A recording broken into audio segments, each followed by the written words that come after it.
Hello and welcome to the audience from various parts of the world to the day 3 of TiE Sustainability Summit organized by TiE Hyderabad chapter.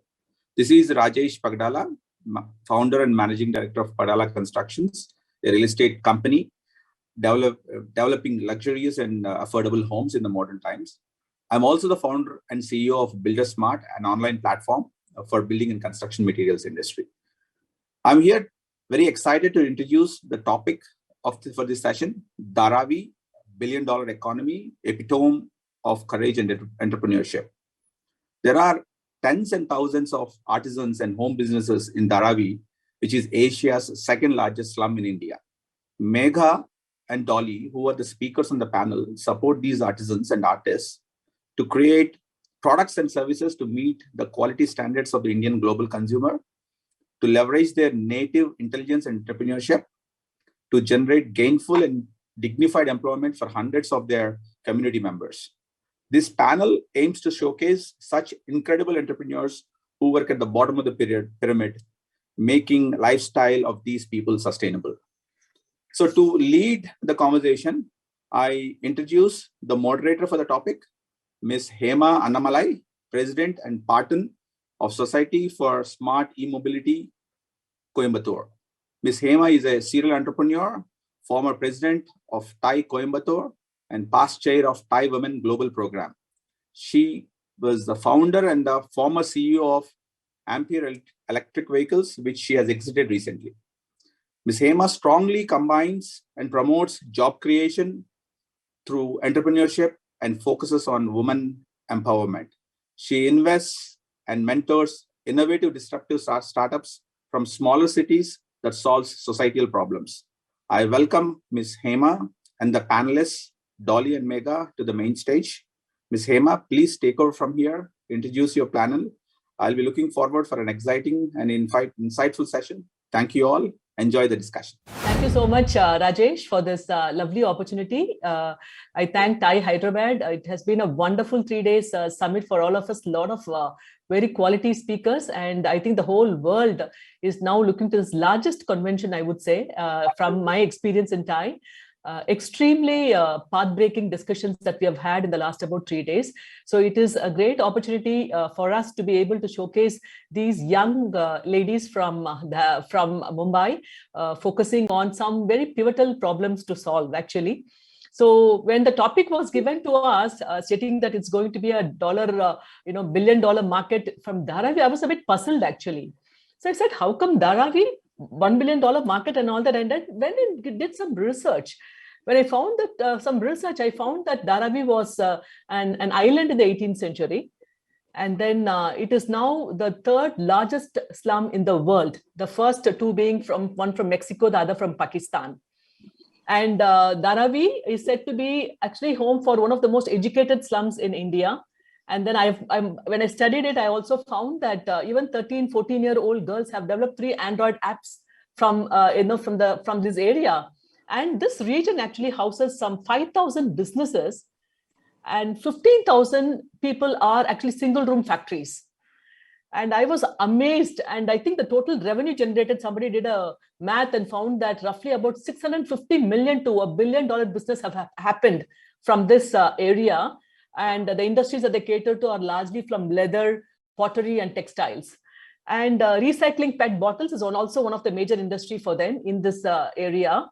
And it was such a pleasant surprise for me that no wonder these two ladies are here trying to create something for the men and the women out of there. And Dharavi also took the world by surprise when it contained the virus during COVID-1 and COVID-2 virus, and it was also appreciated by the World Health Organizations. So it was in this context, when I read about Dharavi and the two ladies, I thought that maybe this is a great opportunity for us to showcase. So we have two champions of change, Megha and Dolly. I call them the queens of Dharavi because I think they have taken a community problem and they're actually building a business model, a revenue model, and they have sustained it for 7 years. Okay, and that is something that is very incredible. And Megha is supporting some 300 artisans. She sells their product online. Most of the artisans are not literate. Some of them are just continuing their family business. and some of them, most of them are completely unorganized, right? And then they operate from single room factories. So it has been a challenge, I think, for them, and which is what Megha is trying to solve. And then Dolly has taken one step further. She's actually bringing a lot of young adults and is building a platform for the Dharavi Beam project, where she's housing 100 artists doing hip hop, gravity, rap, and all that, right?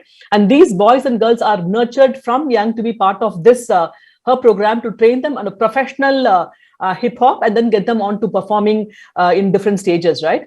So I wanted now to get this to Megha to introduce herself and tell about yourself, Megha, because you have been there. What how did you come here? Because I know that you have been a you did urban planning from UK, and you're you did freelance urbanologist, and then you spotted Dharavi, and you have actually come into this. Talk about your journey and what is keeping you going, Megha. Good evening, everyone, and it's an honor to be a part of this event. To begin with, I am Megha, and I'm the founder of Dharavi Market. So I am somebody who is very passionate about development. I mean, I am somebody who always wanted to live a meaningful life and have do something where I feel that I have done something and my life has had a purpose. And this is a feeling which I've had since school. So obviously, I didn't know at that point of time when in school that what I'm going to do. But then while I was 18 and when I had to choose a career, I came across journalism. So I am actually a mass media graduate, a journalist, and then I've studied urban planning. I decided to do journalism because at that point of time, as an 18-year-old, I thought that I could help bring about change and make a difference to the world in whatever capacity. But for me, that was the path. So again, back in 2003, it wasn't very conventional choice, and I mean there was a lot of opposition from my house as well. To cut a long story short, I did work as a journalist with Midday for a year, and then eventually I realized that I was covering a lot of stories related to development and Mumbai's infrastructure. So I just didn't want to just keep covering stories. I actually wanted to go a step further and do something about it, where you are not just covering a problem, you are actually dealing with the problem at a much deeper level and going deep into actually and figuring out a solution for it. So that's how I decided to study urban planning. Because Bombay is one of the major problems is infrastructure. Yeah. So that's how I studied urban planning. So once I came back, I started working with a lot of urban planners and architects like Mr. P.K. Das, Hafiz Contractor, and various organizations. So 5 years I worked as an urban planner. Dharavi happened to be one of my urban planning projects. Okay. While I was freelancing with the organization called Herbs, it was a project to study transport planning and the communication patterns of people living in Dharavi. So I spent 6 months there from morning to evening, just understanding their lives and what they actually do. So it was an urban planning project which got me into this.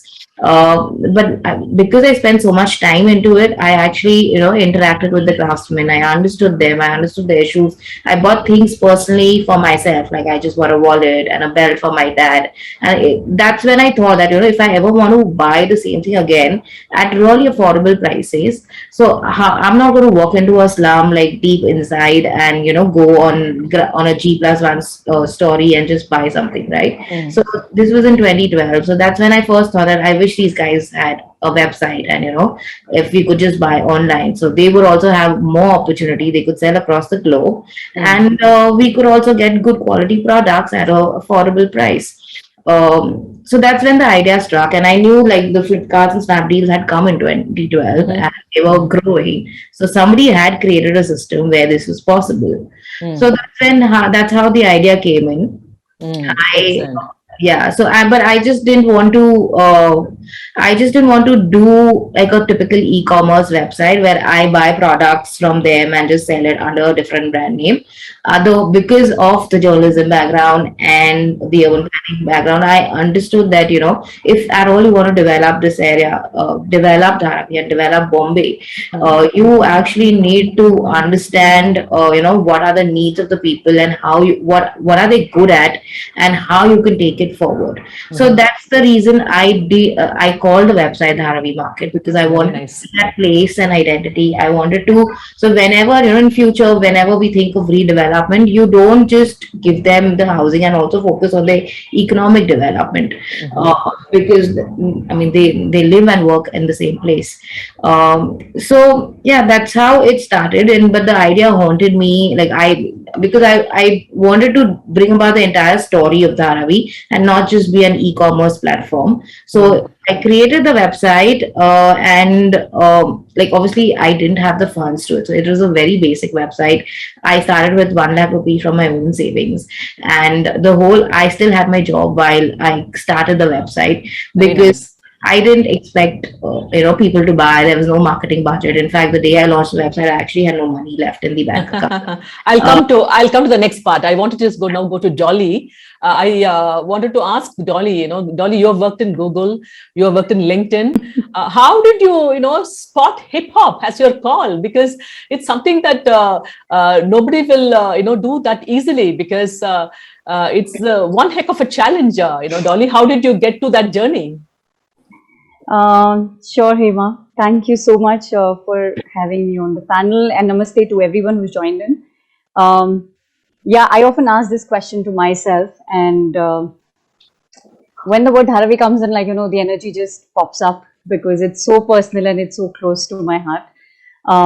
Like you rightly said, Hema, I've worked with the big corporates, and post my stint at, as one of the founding team members at MySpace, I'm Mr. LinkedIn India, under the mentorship of Hari Krishnan. Mhm. So there at LinkedIn, I not only helped set up its India offices and operations, but also international offices in Sydney, Singapore, US, and Hong Kong.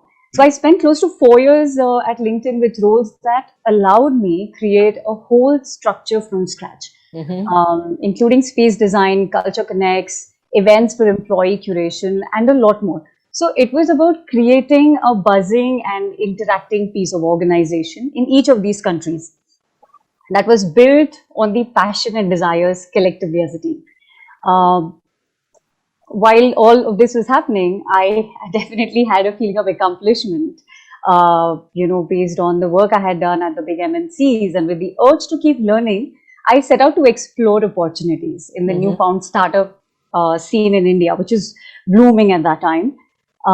So in 2013, one of the creative Indian startups was Qki, Mhm. founded by Mr. Rahman sir and Shekhar Kapoor, of course, and helmed by the ex-Disney MD Sameer Bangara. The Mhm. goal was to create a platform for young artists to showcase their art forms on short format platforms. Mhm. Though I could never fully explore the artist inside me, this platform inspired me to create an avenue for young performers. So I managed a bunch of roles inside the company, being a bridge between the artist and the legal team. Mhm. But my biggest joy came in heading the Dharavi Dream project. Mhm. It actually gave me an opportunity to go into Dharavi. Um, as you rightly mentioned, the biggest slum in Asia, where millions of people live below poverty line, and Mm. but they create billions of dollars of Dollars. revenue per year um, by creating daily artifacts, which definitely Mega is helping and supporting them. But what most people don't know is that there is an undercurrent of music talent in that ghetto I that see. has been pretty unexplored and Mm. untouched. Mm. So I traveled through the lanes of Dharavi, and then we definitely bumped upon a Tamil rap band group Uh-huh. in Dharavi, and it was a very raw style that we saw that came from the street. Um, and that is where we started looking at them as an inspiration. And this definitely came from my background with MIT Media Lab, where the goal of the initiative was similar. Um, to find young innovators, and over here it was to find young talent and give them a platform for creative thinking, much away from the regular monotonous culture of education that we have in India. So my role was to scout the talent and give them resources, understand their passion, discover relevant problems, and provide resources that will not only grow them as individuals, but also create positive impact in the country, and more so in music community. So that is how, Excellent. Because one of the things, when I chatted with you before, you mentioned that you are not a performing artist yourself, right? You don't do hip hop yourself. And then this is also largely male dominated industry, isn't it? And then you are also not, from the, you're an outsider to the people from Dharavi, right? So you've got three bottlenecks, right? Once you're not performing artist yourself, and you are actually, it's male dominated, and then you're not an outsider to them. So how did you manage this, Dolly? It's been very, very challenging, right? Because you have been in an environment where sophisticated officers, posh officers, and then coming and working at that grassroots level. I mean, what was the transformation that you went through? How did you kind of, personally, take this on yourself? Because your family also would have objected to, because, I know that you're coming from a very orthodox family as well. How did you go through this? I mean, I think whatever you say will benefit many, many young millennials who are actually looking at taking this, uncharted path to be able to make a difference. Dolly, please share your experience. Absolutely, Hema. So Dharavi was considered to be an aggressive place, and domestic violence and drug influence is present even today. However, it is reduced to a larger extent. Because of these nuances that exist in the society, the parents out there are more protective about their daughters compared to their sons. And if you see the layout of the ghettos like this, the houses are very close to each other, so there's no privacy, and whatever is being spoken about in one house is easily audible to the neighbor next door. So girls are informed to keep themselves low, and the association of hip hop is always done with, unfortunately, with substance abuse and sex symbols, coupled with the fact that Indians, especially those from lower income backgrounds, are dismissive of experimenting with music styles that go beyond the mainstream, as we know, Bollywood. Opening up about instances in which girls who were interested in rapping and would come to the school to learn, but were forced to stop because of their families feeling it, it's not an appropriate form for them. And there are, better aspects or better art forms for them to pursue. It took me a while, besides a woman running a school of hip hop, and that to a woman, like you rightly said, not a hip hop artist, is really a big challenge to face almost every day. But that used to be the case earlier on. But when you are, at it day in and day out, the community slowly starts accepting you based on the impact that we are creating in the lives of people, in the young talent, and where we are trying to get them out of the drug circle or the abuse that's happening, because there is a place where they can experiment with the art form. So this project empowers them to understand reality and distract them from the grey world and give their expression a platform.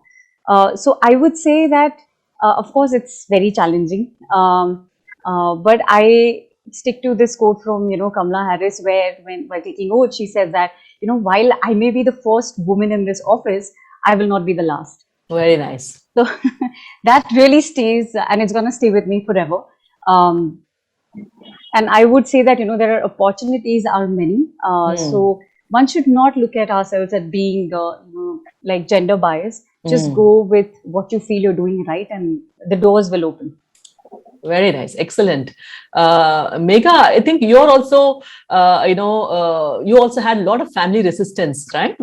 Before entering in this business itself, right? And you still continue to have such resistance. So how are you overcoming that, Megha? Yeah, so I mean, I think that for me has been one of the biggest challenges, because much of my energy goes in dealing with the resistance, and instead of like focusing on work. So I'm saying in the last 1 or 2 years things have changed, and like we've also grown business wise, so I think people's perception changes. But yeah, it was initially right up. I think we girls have to always prove ourselves before we get that acceptance, and so it takes a while, it takes a long time to be able to prove yourself, and you just have to make sure that you like she said, like Dolly said, you just have to keep going and keep doing it. There Yeah. is no other way to there are no shortcuts for us, unfortunately. At least I think in our generation, we should not have that distinction. I think men, women shouldn't matter, right? As long as they want to pursue their goal, we should just allow them, isn't it? Our generation was slightly different. So I think Dolly, coming to you, Dolly, again, many of us, even in my own generation, we know hip hop, we know rap, we know graffiti. But what is beatboxing and b-boying? This is all very new to me, And then how do you spot these talent actually? Because it is very, you've got to develop them. And how do you get on, get these people on stage, and how do you create that nurture the talent itself and then get them into a course? Do you have a very a plan by which you kind of typically when people learn piano and all that, they have phased training program, right? They have level 1, 2, 3, 4, like that. How do you train? Because many of these kids actually may be going to school or may not be going to school. How do you get them onto you, and then how do you get them to kind of stage them in terms of performing and go deeper into their art? Who are your mentors for the art? Sure. So Hema, like firstly, when we talk about rap, when we talk about graffiti, these are all hip hop. So these are basically the elements of hip hop. Yeah. So hip hop is an umbrella, and like you said, beatboxing, b-boying, they are all elements of hip hop. So they together make one umbrella. And what we do at the school is we conduct hip hop music and dance classes, which run 6 days a week. Now, hip hop, unlike other ways of life, does not have a single text that lays out what is to be expressed and taught. Values that get derived through this art form are, to keep it real, speak truth to the power, to be the voices of the society, and express yourself. So TDDP as an initiative was started to provide resources to the under-resourced hip hop talent. And I keep emphasizing under-resourced hip hop talent is because everybody is gifted, is born and gifted with talent. We don't want to sympathize with the young girls and boys just because they come from a place called Dharavi. Sure. And hence, we call them as under-resourced hip hop talent. And hence, mentoring our artists is of utmost importance, followed by showcasing their talent. So we have, our CSR partners, Universal Music Group, who's a giant in the music fraternity, and QK Digital Media, again a giant in the video networking platform. And of course, with Mr. Rahman sir and Shekhar Kapoor, they come in as evangelists. They've helped us change the landscape of this project. Very nice. So the from the musical background, from providing music production facilities, studio bookings, legal advice, post-production facilities, is something that we try to help our talent with. And honestly, when we see established artists, there has been a very difficult journey to reach where they are today. Name it any artist. We aim to lessen the struggle, and hip hop artists have to go through, be it any sub-element of hip hop. They don't have to, face difficulty in at least getting a studio recording done or beats created. We try to give them those resources. And of course, having brand collaborations is something that adds value to the initiative in terms of financial stability, in terms of opening avenues for our talent in the music community. So this is how we actually help our talent, and more so, we've actually given platform to our talent to perform offline when it was another world before lockdown, and we've been successful in giving them revenue of 7 lakh rupees distributed across our 30 talents. Okay. And also during the pandemic world, or the pandemic time span, our talents have been doing online shows and online gigs. So it's really hard to quantify value in monetary terms, but the support goes well beyond that for the entire team that is on ground. So this also ensures that we get to know our talent well enough to understand what will work for them, what will really help them, and what they themselves can do to continue the effort that is being put in. Yeah, I also wanted to ask because typically most of these events, are appreciated very well physically, right? So, and in an online world, post-COVID, the digital acceptance of such programs, how do you see that? And what do you think, that you can do more to be able to make that as your kind of a platform to reach to global audiences? Sure. I think it was like I consider that the COVID-19 phase was a blessing in disguise, Yeah. especially for our project. Mhm. Because until then we were very much constrained in Dharavi, Mhm. and we of course would always aspire to reach out to so many talents outside so that they could perform and benefit other organizations or other avenues that are there. With the online world that has come up, it the acceptance came in jolly easy because now we had access to so many people at large at one go, Mhm. which is not the case earlier. That's right. And now with the comfort of staying back at home and Mm. watching a concert with the family, it's becoming like more normal for people and more exciting because the travel time is cut off. So I see that the stress levels on other aspects for Mhm. audience who earlier had to stand in a queue, go for a concert, and then of course all the do's and don'ts, which has gone off completely. Mhm. So I see that the online version is going to go real well Mhm. for all the artists in general, and we started seeing that, especially in Mumbai, there are a lot of big artists and in Hyderabad who are doing big events, big concerts. Very good. So definitely, I mean, online is the new wave, I would say. Absolutely, absolutely. Because I think every company, when they have their annual D&D and all that, I think they should now have your hip hop, huh? And I think it will be very nice charging for people and all that. We should do that. Megha, you have 300 artisans with you, and then you're actually making high quality products. I can just see some of them already from your site, and then you're also exporting to different countries, Megha. I mean, that's so impressive, right? And I mean, this is all, when people, normal MSME companies run, they said, oh my God, we're selling India, export is so tough and all that. Here you are coming and, understanding the market and then finding a market and then exporting to Canada and other countries, right? I mean, it's such a, brave journey for you guys. I know that most of y'all are all in a startup stage. And how did you go about doing it? And what are your challenges? And how did you find your sweet spot? Because export market obviously brings, better revenues for the artisans and for yourself, So how do you go about this expanding and building such bases and all that? And what are the tools that you're using? Because I wanted the other normal MSME companies, that are actually there with more resources, should learn from you also, Megha. Uh, so Dharavi, hasn't really explored any market, whether, I mean, most of the craftsmen just stick to a few shops, which is just outside, like on the main road in Dharavi, or a few, they earlier used to just give their stuff to a few shops around Bombay. But so there was a lot of potential to just, like I was just doing basic stuff. Like I created a website for them. I made sure that we participate in trade fairs. So we have most trade fairs now. We would go in as Dharavi market and display our stuff. So that is when you actually get a lot of these bulk orders for production outsource. Where brands outsource production to us, and so that's how one of the agents for our Canadian client contacted us. He also saw online because Dharavi was not accessible. What we done is made more accessible.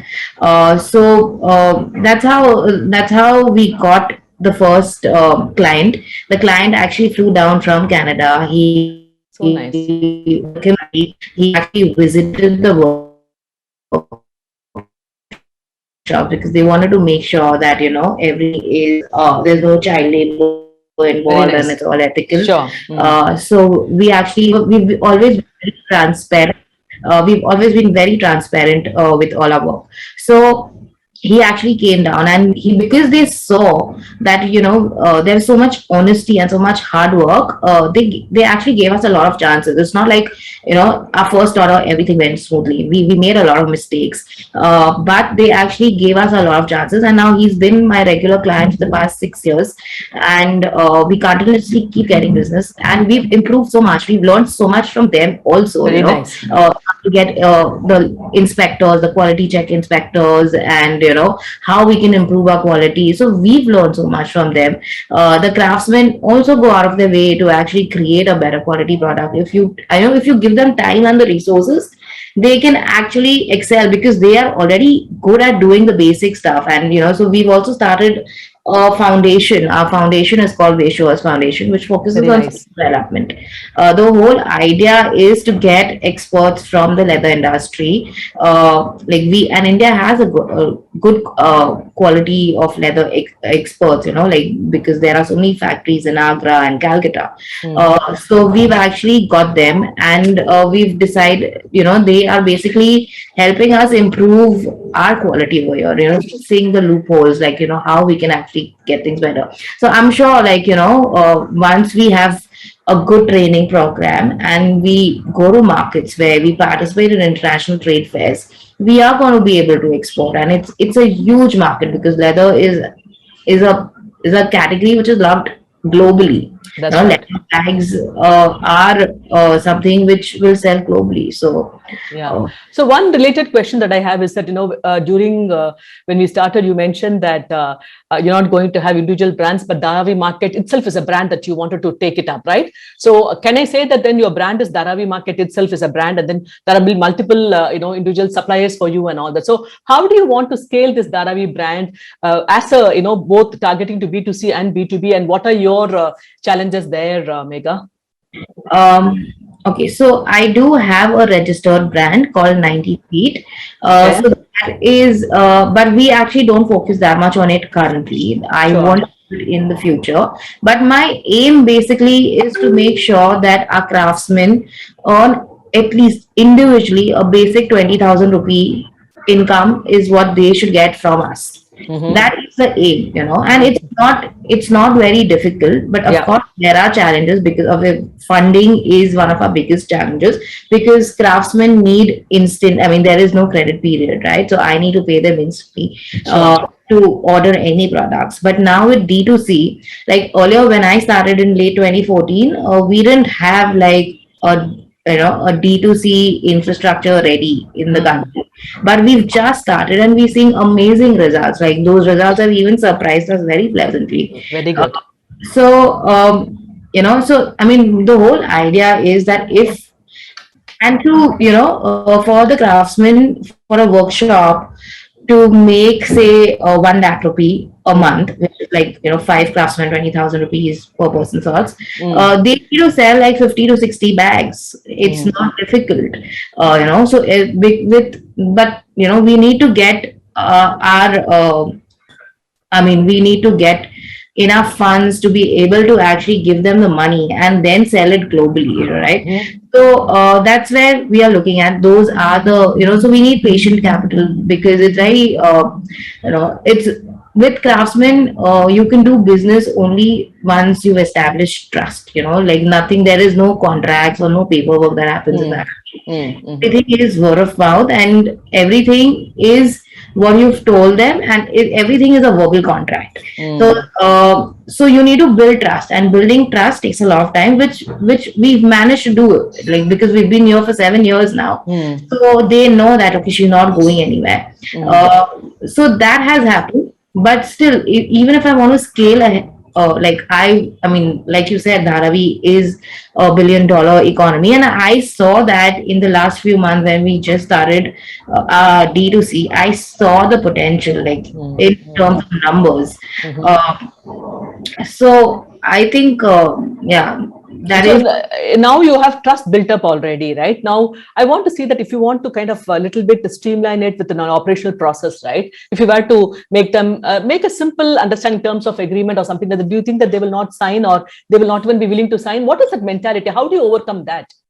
Because see, for a prospective investor, these are the things that's important, right? They will say that, oh my God, like Megha, there will be, one Neha and all that. And therefore, I don't want to, invest in Megha, right? So what are the things that you will do to kind of protect that? Because that is going to your IP, isn't it?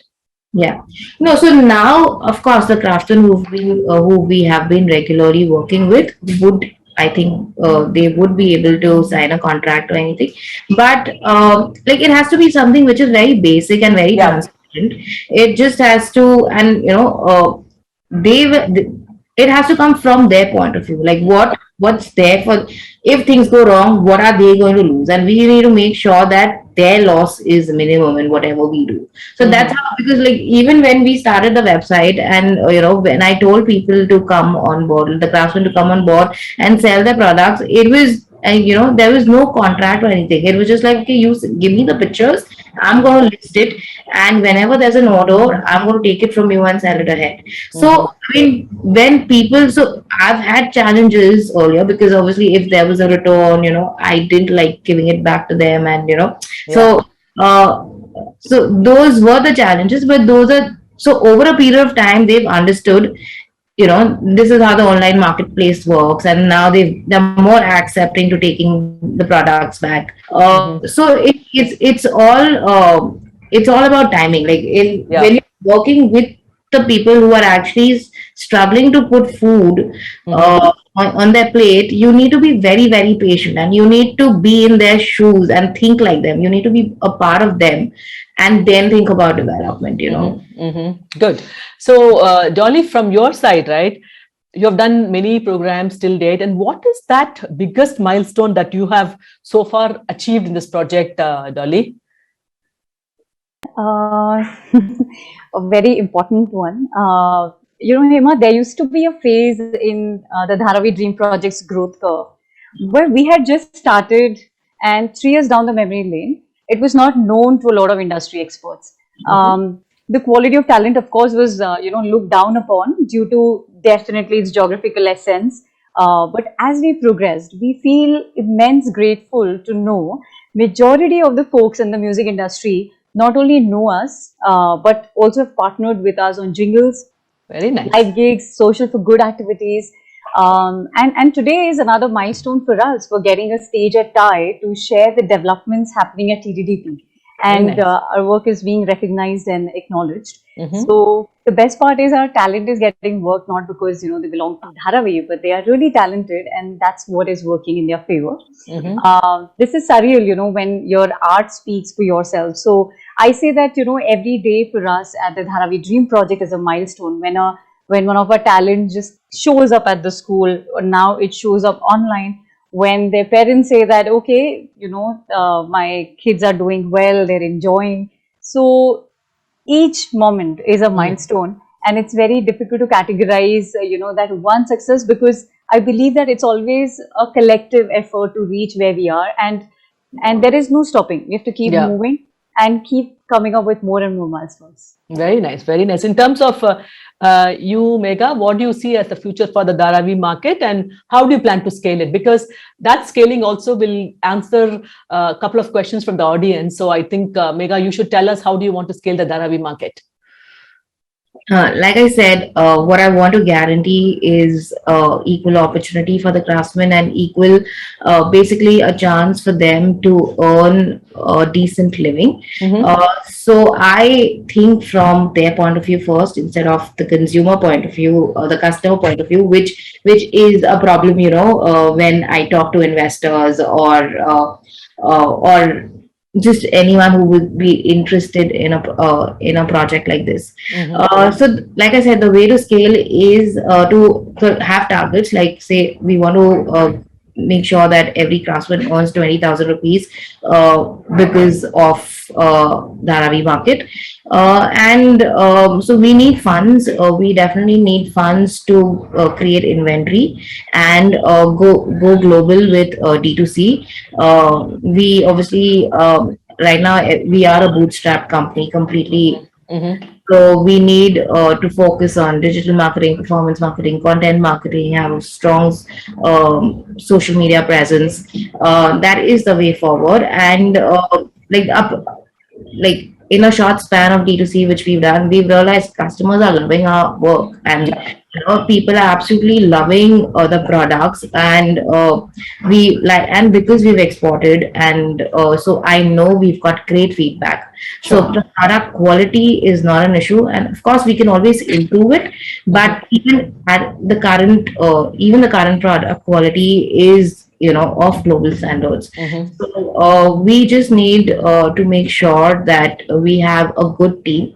We are a very small team right now, so we kind of need to focus on getting a good marketing person, and getting a good operations guy, especially in the tech space, to make sure that we can scale. And have you guys been approached, for example, if is there any common platform that you have seen where you can all come together and then raise, become big in front of the government to actually ask for a specific policy or funds? Has anything that have you guys initiated? Because if you go by yourself, the government will look at things that they're all choto-mutto people, right? But then if you go as a team, as a platform, and a lot of like-minded people come together, is there a scope by which you have approached Maharashtrian government? Have you gone and impacted, tell the bank, can you give us some funds? Have you done all that? I mean, I want to ask both of you ladies, has it been happening, or how do you want to do that? Because this is all, very critical, aspects of a community development, right? And that's also important when the government is looking at much, much bigger plans, right? This is also as important as that.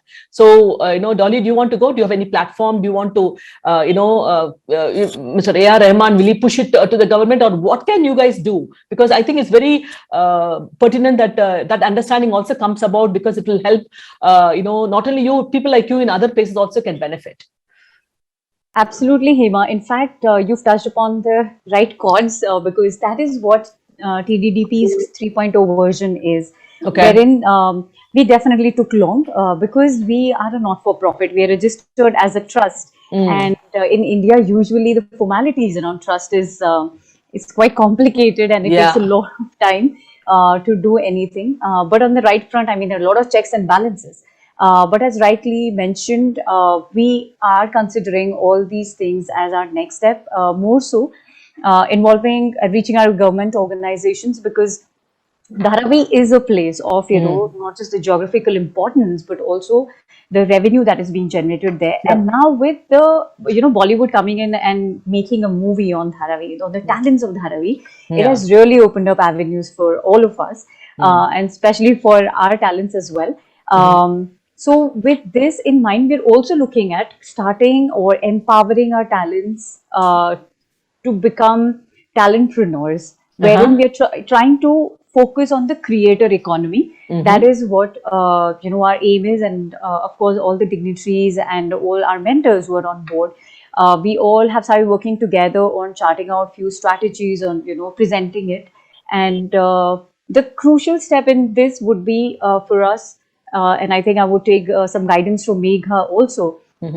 We are a trust, and now we want to also, go with the for-profit side of things, which will really empower in real sense the talent, so that the sustainability factor will count in, and it will not, there'll not be just dependency here.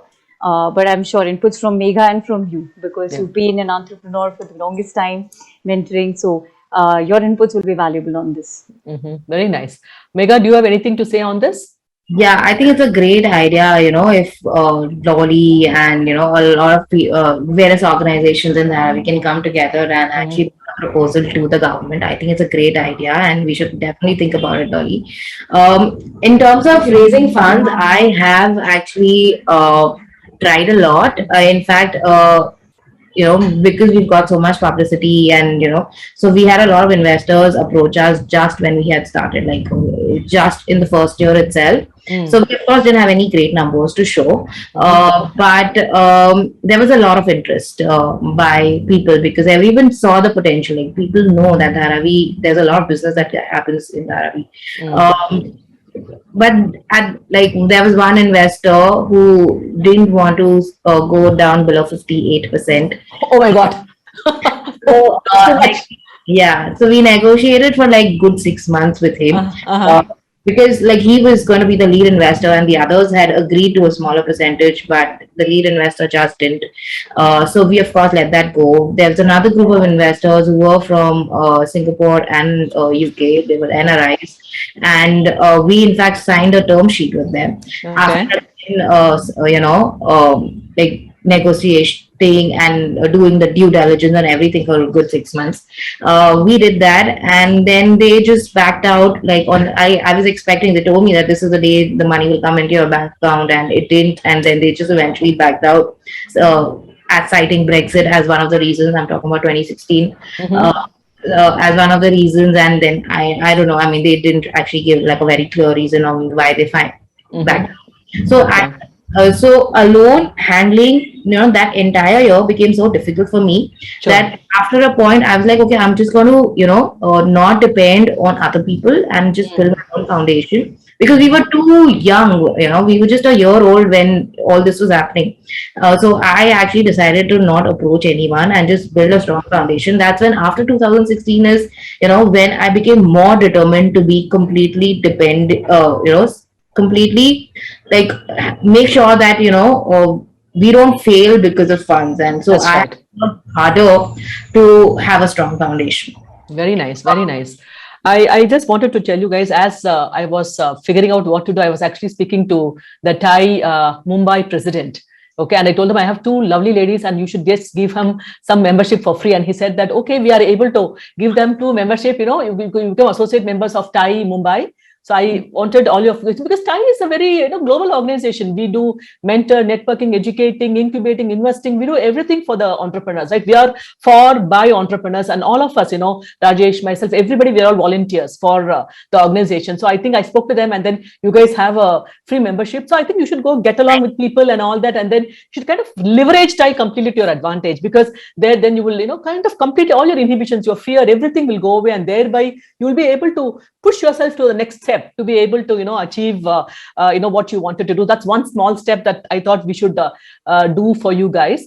I know that both of you, though serving the Dharavi, have not seen each other, and this is the first time that you guys are literally seeing each other. So I want each of y'all to ask a question for yourself here, and then see what any questions that you can talk about yourself within yourself. Dolly, your question to Megha. Sure. First of all, Megha, I have seen your TEDx talk, but before that, I'd actually, a couple of years ago when I started in Dharavi, around that time, I had come across the Dharavi market. And it was pretty interesting, but yeah, I never got a chance to speak. And I'm glad, we've got this platform today. A very crucial question that I have is how to change the perspective of people when they look at you as an outsider, because I faced this similar problem early on, and for both of us it's been really long in Dharavi now, but do you still face it, and how have you changed that perspective? Yeah, like I said, I think we girls have a tougher time, and we always have to prove ourselves, and whether it is at home or at work. So when I was told, like when I went and approached Craftsman, okay, there's just one more person who's come to try. There are a lot of people who come and, try and sell things from Dharavi. She'll try her hand, 6 months, when she'll be gone, and got it. Like that's something which I have heard several times in the beginning. So the only way I figured out was that, okay, is just to stick around, just be there and be very persistent and very, you just need to insist that, like even right now I face when some of the craftsmen, I tell them, I am here to help you, and at times they don't get it, but you just have to stick around. I think that's so. And I mean, I wouldn't say that everybody takes me seriously, but it's okay. You just, I mean, even if 10 people take you seriously, you work with them and build, grow from there, rather than getting everyone's acceptance together. And so you just work with what you have in hand. That's why I feel my progress also has been, in 7 years, like I feel, had it been any other industry or any other area where I was dealing with a different kind a different set of people, my progress would have been much, much faster. But dealing with this community is going to take time, and like, because for I look at the way I look at it is what I am gaining from it. It's my life purpose. I am actually, benefiting a lot because it helps me feel good about what I am doing with my life. So it's okay if it takes time. So you just need to stick around. Yeah. Great. Thank you for inspiring. Your question, Megha, to Dolly? Again, so like, I mean, what I really appreciate is the fact that you've chosen something which actually helps people express themselves, because I think we are all here to live our life. I mean, social equality is very important to me, and the fact that you provide a chance to help people express themselves, and because it's tough. Dharavi is not an easy place to live in, like even for the poorest of the poor, because I mean there is no privacy. It's not easy living in Dharavi, and the fact that you've given kids and youngsters an outlet, I think it's going to help them heal a lot. Mentally, it's going to help them heal a lot, and then we're going to have a better society. So I think both you and I are pretty much on the same page as to how we are helping others, and that's something which I would like to congratulate you on. And I think we should meet soon. Like, we've not met. That's Very nice, actually. Yeah. Thank you, Megha. So this this question for you, Megha. yeah, go ahead, Megha. So, since you've dealt with investors and you've created your own company and also exited, so I just need to understand, like, when people say that, they are impact investors, because that's a lot I was dealing with.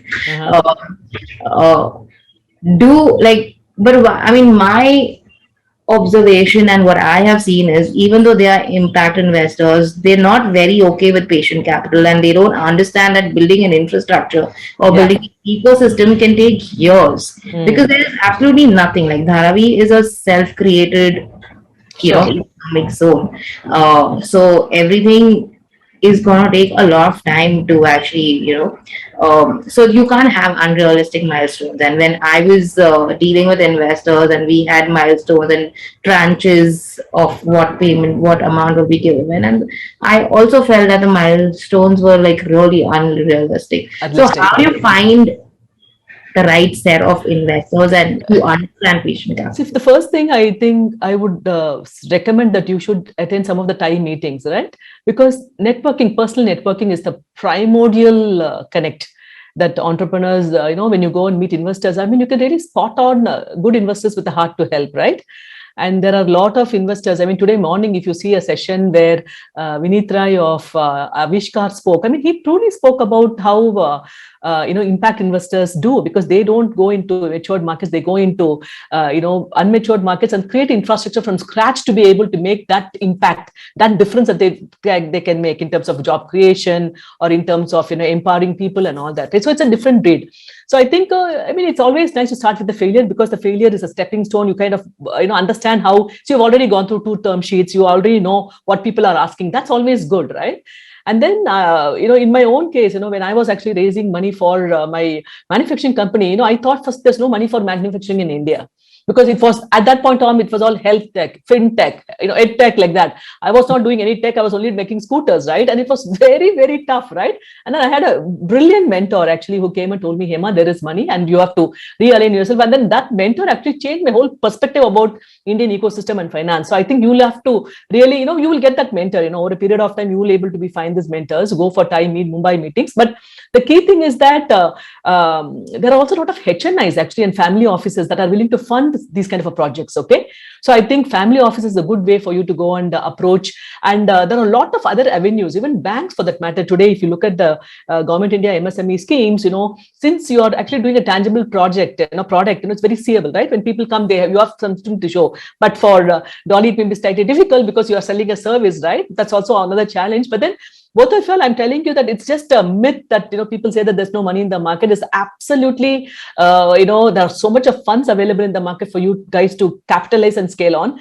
I think even a normal bank that you go with, right? Every bank manager in India can approve up to 10 lakhs. right? It is in his purview, as long as you're able to pay back within about 3 months, right? How many people are aware of this, right? And then the bank manager will not even tell, because he's very always wanting to protect himself, right? They are so scared and they will not even tell, right? And there's also another scheme called CGTMSE scheme, where you can actually get, a credit facility from the government of up to 2 crores. It's 2 crores, and 2 crores will be a very, very big support, right? But how many of us know this, right? So there's this chronic problem of awareness of all these schemes, Megha and Dolly. So that's why I will be sending you a lot of information actually to support you guys in whatever that we can do. But then I would recommend that just expand your network, because the more you go out and talk to people, the more you make your elevator pitch, right? In 3-4 minutes, you should be able to tell what's your business model and revenue model to customers, right? Once you come to that stage, it becomes absolutely easy for you to kind of, catalyze and go on, right? Now that you have come into TiE, and then I'm so grateful because Sanjay Jasrani, who was actually first saw you guys, and then he said, Hema, we should showcase them. And I think I owe a lot to him, because I think I'm really thanking him for, it's from the men, who come and said that, we should showcase these women. And I was so happy. So I was telling him that, TiE Hyderabad actually spotted the women entrepreneurs, and then TiE Coimbatore, from our side, we'll actually mentor, these women as much as possible. And TiE Mumbai is actually giving you an honorary, membership. I think thereby, I think you can kind of step by step, scale up yourself. So it's absolutely a delight for us to, kind of support. And then challenges, I mean, maybe there's one audience question, which I will quickly take. Maybe we have minutes or not, I don't know. Lavina, we have time? I don't know, because 1-2 minutes, I think we should have some time. I just wanted to ask you, top one challenge for both of you guys. Maybe if you can quickly tell. I think Megha already told her top challenge is funding, because once funding is there, for her scaling is not a problem. Dolly, what's your top challenge? The top challenge for me is around content creation. Because what is happening currently is, when people look at artists, they feel that, okay, there is this artist, and he or she or them should be in a position to generate content instantly. But I think the biggest challenge lies in getting those resources for content creation, which becomes a biggest challenge. And for that, we need funding. So I think everything boils down to the challenge of funding, because that's again another capital resource, that we also struggle with. So that is one challenge. Apart from that, I think other challenges we are able to maneuver, and that will go on. Very good, because content is going to be the next king. Yeah, absolutely, because data will now talk it all, right? So I think it's fantastic. Rajesh, we have 1 or 2 more minutes. I just want to summarize.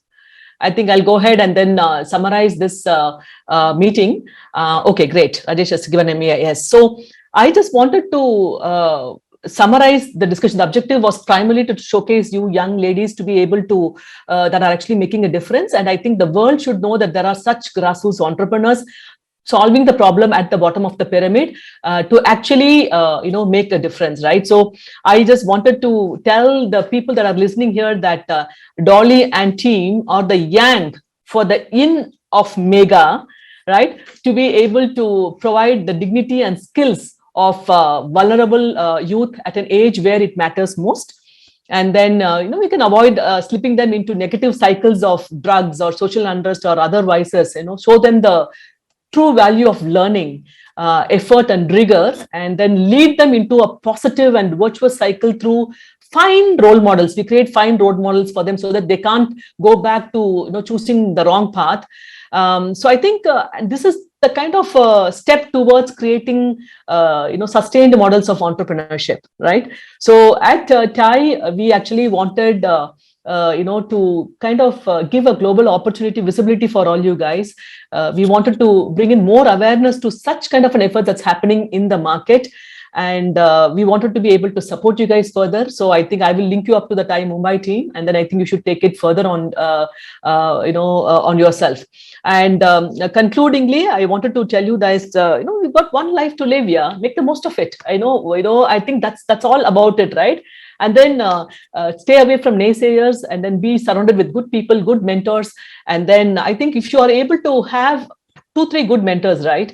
One last piece of session that I did was that, for corporate finance, I used to have a mentor. And then for for fundraising, I used to have a mentor, right? And then for hardcore manufacturing operations, I had a mentor like that, 3 mentors. And of course, for go-to-market, I had a mentor. And these mentors really shaped my thought. So I think that, Dolly seems to nodding her head. I think she already see Mr. A.R. Rahman, Shekhar Kapoor, and then a lot of other people also supporting you. And I think you should really look at other role models as well, mentors as well, to be able to guide you in the business model, in the revenue model, because you wanted to create more entrepreneurs out of your artisans. And then typically, if you create, if you support 100 entrepreneurs, only maybe 1 or 2% will be successful, right? So it is very tough, the journey that you're going to embark on, but it's not easy. And in terms of Mega, I think you are very clear in terms of how you want to scale the business, Mega. So I think I wanted to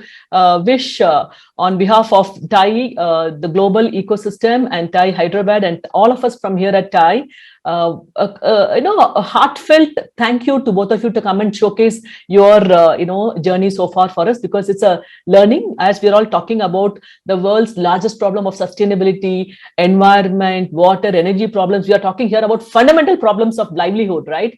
And this is what I wanted to tell the audience here. Even sustaining this in a manner that matters most is very, very important. So I just wanted to wish both of you a very all the very best. I also want to thank Sanjay Jasrani for giving me the complete background. I think he really did it. So I want to conclude by saying that yes, Dharavi will be an epitome of courage and entrepreneurship, thereby to focus on creating export markets, both export services, export markets, and this initiative can create more jobs. And these jobs, once it can be viable, I think definitely it has potential to really be sustained, and it can scale for a larger opportunity for all the people. So thank you very much. And I just got a note from people here that, I can actually go for another 2-3 more minutes. So if you wanted to say something, both of you, we have some time, use this audience, and then please go ahead and tell something, girls, in case you want to share something, anything that you want to share. Go ahead. We have 2-3 more minutes. Don't leave this opportunity. Dolly, go ahead. Go first. Thank you. No, this panel has been amazing, and always for me, it's a learning platform. Be it talking to anyone, I gather and try to learn so many things. And while I speak, there is so much self-development that is happening, and the ideas start, coming up. And most importantly, the way, Hema, you've been driving this session. From here on, I think it's more inspiration and motivation, and I'm sure I'm talking on behalf of Mega as well, that we will be getting so many ideas and so much support, from TiE as a whole entity, but also from you being there's always another saying, which is like, behind every successful woman, there is another woman. So for us, we are going to look up to you for guidance, and also to show us the way forward.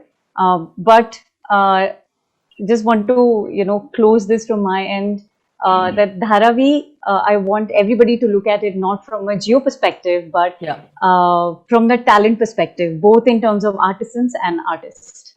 Very nice. Very nice. Very nice. Mega, you have something to say? We talk about Make in India and Digital India and Skill India. Dharavi is everything about that. We are digitalizing it. We are making in India, and we are, we are also skilling the craftsmen. So it's so I request people to actually, support Indian artists and give them. A fair price, because we are so used to buying Chinese products. That and everything has to be cheap, and people, I would request people to understand the actual hard work, and the years, hours and hours of hard work that actually goes into making a single bag, and pay a fair price. That's my request to everyone. And and thank you TiE and thank you Hema for being so supportive, because like I said, when you don't get support from from the family, or when there are tough days, when there are events like these, and for me, I think people who are considered as outsiders have actually been so supportive. People who are absolute strangers to me have been so supportive and actually given me the strength to continue in the last 7 years. Whether it is the media who's been very generous with us, or events and conferences like these where things like this give me a push, and it can just make like I can forget a bad day and make me feel like, okay, I'm actually doing something useful. There are some people who understand my vision and helping me take forward. So I think what you are doing as an organization is extremely important, especially for women entrepreneurs. Thank you. I have one more good news to tell to both of you guys. I was actually speaking to the incoming president of TiE Hyderabad, Suresh Raju, and I told them, Suresh, next year he's taking over as the president of TiE Hyderabad. So I said that in TiE, we have a TiE Global Summit happening every year. And then this global summit, for this year, it's happening in Dubai. For next year, it's going to be happening in Hyderabad. So I said that Dolly should come with a hip hop team, physical show she must give. He said, why not? Okay. And I also told that Megha should be given a place where she can display all her products, right? And then I think, so he said that definitely, so I already got that commitment from TiE Hyderabad. So I think that will be very nice for you guys. So be prepared. It will come, end of next year. And then I think you should have a world-class performance, Dolly. And then I think even Megha can showcase your artisans' work and all that, and ensure that you kind of grab this audience and make the most of it, actually. Yeah. So with that, I thank TiE Hyderabad for giving us this opportunity. And then now that you got this platform, you guys leverage it completely. And then in TiE, I think everybody is helpful. Don't feel constrained to go ask for help. Just ask, because only if you ask, you will know whether the person is willing to help or not, right? Must go for it. And then I think that's all from my side, and happy evening to all of you. And I look forward to the other sessions. There's an award ceremony here today, girls. So please attend, and then you'll just know what are the other people doing, what kind of a work. It will be kind of some motivation also. So that's all from my side. Thank you very much, TiE, and over to Rajesh or Lavina. Oh, thank you very much, Hema, for the great discussion. Dolly and Megha, your talk has been very inspiring, and I like I said earlier, it brings out the girl power. Okay, it's amazing. It's purely fantabulous. Okay, there are no words. Okay, I wish you all the best, and I wish the ecosystem will give you the needed strength, not only financially, but also from mentoring to network connections and all. All you have to do is reach out, and you have the entire TiE chapters at your service, okay, with the cause that you guys are working. Okay, all the best. Thank you.